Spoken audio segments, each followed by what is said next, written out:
Je t'aime est quelque chose qui semble nous engager, mais finalement vise à attendre une réponse et un engagement de l'autre. Donc un je t'aime peut en effet faire peur à l'autre, parce qu'il exige quelque part une réponse, et donc c'est une prise de risque, et de risque narcissique assez forte. Alors, imagine que c'est un homme qui correspond à toi. Mais j'ai pas de rêve, moi, j'ai pas envie d'avoir d'histoire. Ouais, mais je sais pas, juste pour savoir, quoi. Non, essaye. Mais écoute, des aventures, j'en ai déjà eu, pour le coup, et ça me fait vraiment pas rêver. Au contraire, même. Je sais pas comment te dire. Tu vois, c'est un peu comme l'escalade, voilà. Bon, bah, y a des gens qui adorent ça, et bah moi, j'ai le vertige. J'ai peur, ça me rend complètement folle. C'est un peu le portrait de trois amies, de trois femmes qui ont, on va dire, un rapport à l'amour et des histoires d'amour qui sont particulières et qui ont peut-être chacune une conception peut-être différente et de l'amour et peut-être de l'honnêteté ou de la façon de se comporter en amour. Voilà. Vous parlez d'aventure, d'escalade, de vertige, de douceur, de calme, mais vous parlez pas d'amour. Oui, mais une aventure qui est peut-être qu'un jeu au départ peut nous faire rencontrer l'amour. Mais tu dis ça parce que tu cherches l'amour. Moi, je crois qu'une rencontre amoureuse, c'est quelque chose qui s'impose. C'est quelque chose qui nous oblige malgré nous. Oui, quelque chose qui nous laisse pas le choix. C'est le sentiment que c'est le destin qui intervient. Mais ce qui m'intéressait en tout cas avec le personnage de Joanne, c'est qu'en effet, le fait que son compagnon lui répète « je t'aime », ça la force à s'interroger elle-même. Et en s'interrogeant, elle a d'un coup, par une certaine forme de scrupule, on va dire, et une certaine forme d'exigence, elle se dit « tiens, mon sentiment n'est pas au rendez-vous comme l'est le sien ». Elle se retrouve dans une situation de se sentir malhonnête. Et de cette situation, qui la travaille beaucoup, elle ne voit pas d'autre issue alternative que de lui dire qu'elle n'est pas amoureuse. Ce qui va provoquer, et c'est là après le début du film, une série d'incidents, voire d'accidents. Il y a des gens qui se séparent et qui retrouvent vite quelqu'un après. Oui, bah, y a aussi des gens qui rencontrent jamais plus personne, hein. Tu peux encore faire un geste pour me retenir, là. T'as toujours aucune nouvelle? Vous êtes bien la compagne de Monsieur Victor Arzouillan? De toute façon, le premier fil de l'histoire, c'était cette histoire de Victor et de Joanne, et donc de la disparition, mort de Victor, des effets un peu dévastateurs, un peu même tragiques sur Joanne. Et j'avais envie en même temps de contrebalancer ça par des récits qui s'entremêlent, celui-là, celui d'Alice et celui de Rebecca, qui amène aussi, alors même s'il y a des moments difficiles, mais qui amène une plus grande légèreté, voire fantaisie. J'avais envie de faire un film où on puisse passer du grave à la fantaisie, au léger, à une certaine forme de douceur, de tendresse là-dedans. On dîne ensemble demain soir, t'as pas oublié? Mais non, demain, je peux pas. Rebecca vient pas? Ah non, tu vois encore Monsieur X. Monsieur X. Je l'appelle comme ça parce qu'il est marié. J'ai l'impression que ça la gêne. Waouh. Je fais grossir, moi, hein, si je prends 2 petits déj chaque matin. Ça t'irait très bien d'être plus gros. Ça te plairait? Ouais. Dans le film, les deux amies, Alice et Rebecca, sont très amies. Alice est persuadée que son compagnon est très amoureux d'elle. Elle n'est pas amoureuse, mais ça lui plaît de donner le change. Elle aime bien cette situation, elle n'aime pas être amoureuse. Mais le spectateur découvre, lui, que son compagnon, qu'elle croit très amoureux, a une liaison avec sa meilleure amie, et une liaison très amoureuse.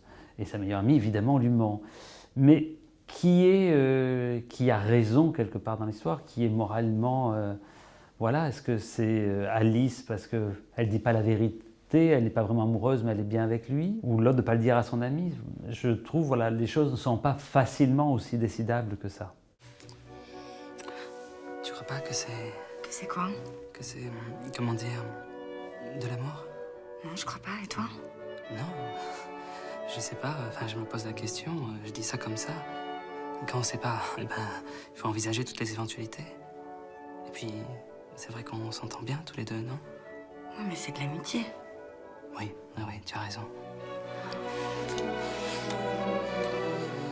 On est dans une société où tout vise quelque part l'efficacité, le développement personnel, la performance de sa propre entreprise personnelle, la grande rationalité, et où je me suis amusé que oui, que peut-être parfois, que les affaires qui ont à voir par rapport au désir pourraient peut-être se régler en amitié, à travers une rationalité de service.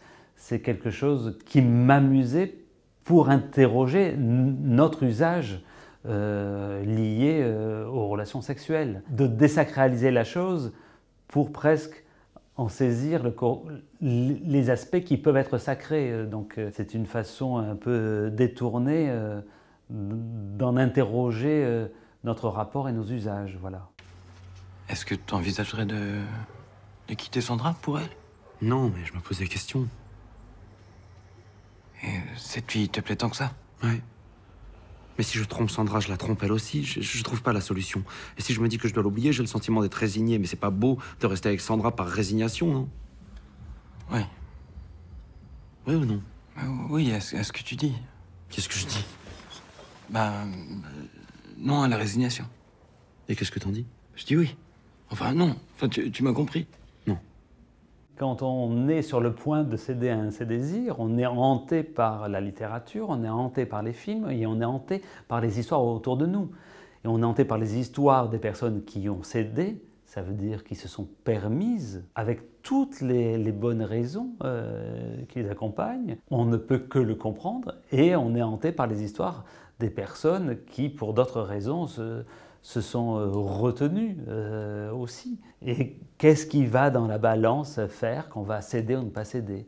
Mais je crois qu'on est un certain nombre d'être hantés par ces histoires qui ont des effets contradictoires, où nous devons trouver notre propre histoire. Si je cède, qu'est-ce que va être mon histoire, ma vie? Et si je ne cède pas, qu'est-ce que va être ma vie? Parce que qu'on cède pas, si le désir est important, c'est un moment important de sa vie. Dans tous les cas, on va passer à côté de quelque chose. Et à partir de ce moment-là, il faudra, de quel bord qu'on passe, se re-raconter sa vie, retrouver des histoires pour se retrouver soi-même. Ce sont les histoires qui, quelque part, peuvent nous sauver. Mes pensées m'occupaient tellement que je ne pouvais m'abandonner à prendre du plaisir. Cependant, par une sorte de courtoisie, je montrais à Sandra tout le plaisir que j'étais censé éprouver. Et probablement était-ce pour me le prouver, à moi aussi. Et même si le grain de peau ou sa façon d'embrasser ne ressemblait pas tout à fait à ce que j'avais rêvé, je m'interdis d'être déçu. Et j'engageais toute ma volonté à l'aimer telle qu'elle était. La trahison que j'étais en train de commettre ne devait pas être vaine. Il fallait qu'entre nous deux, tout semble impérieux.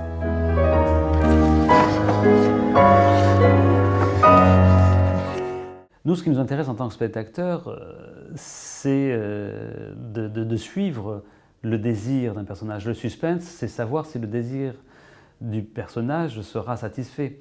Quand deux désirs, quelque part, sont satisfaits, il n'y a plus d'enjeu. Et il en est un peu comme, justement, de l'érotisme. L'érotisme joue avec notre désir de voir, d'imaginer, mais ce désir n'est pas satisfait d'une certaine manière.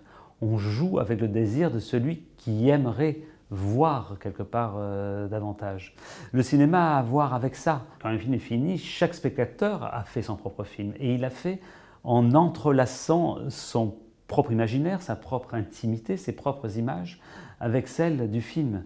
Donc il ne faut pas que tout lui soit montré, il faut que des choses soient cachées, il faut qu'il y ait des choses à imaginer, il faut que le spectateur soit actif.